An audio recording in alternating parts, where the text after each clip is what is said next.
მიკროფონს თავი დაანებენ. მე შეიძლება ჩაგწერენ. ძალიან მნიშვნელოვანია ბავშვის ცხოვრებაში ცხოველი. რატო? არის ასეთი მიღებული თეორია, თუ უფრო მეტი წარა, რომ რაც უფრო მეტი ურთიერთობა აქვს ცხოველებთან, მით უფრო საშიში შემთხვევები ძალიან ბევრი იყო. ყველაზე უფრო სახიფათო ცხოველი საქართველოში არის ეს არის დათვი. დათვთანაც ქონიათ ეგეთი შემთხვევა. კი, ბევრჯერ.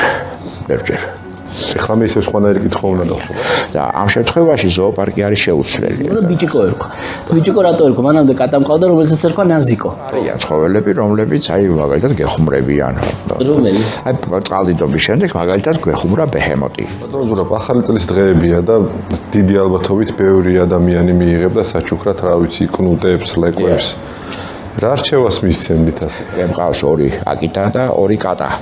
და როდესაც საღლი შემოდის სახში, ბატონო ზურაბ, აი ახლა უკავ ხედავ რაღაც ნახატია, რომელიც აშკარად არ არის ადამიანის ნახატი. ყველა ცხოველი ხატავს. რას ხატავენ? აი ზუსტად ესეთი უფრო რაღაცა აბსტრაქტული, იმპრესიონისტული ნახატებია, მაგრამ აი სალაპების ნახატზე აშკარად ხედავ ორს. მე ჩემი კატა გამახსენა ეხლა არაფერი მოვისე. რომ მიხვალ ჩაიხუტები ხო?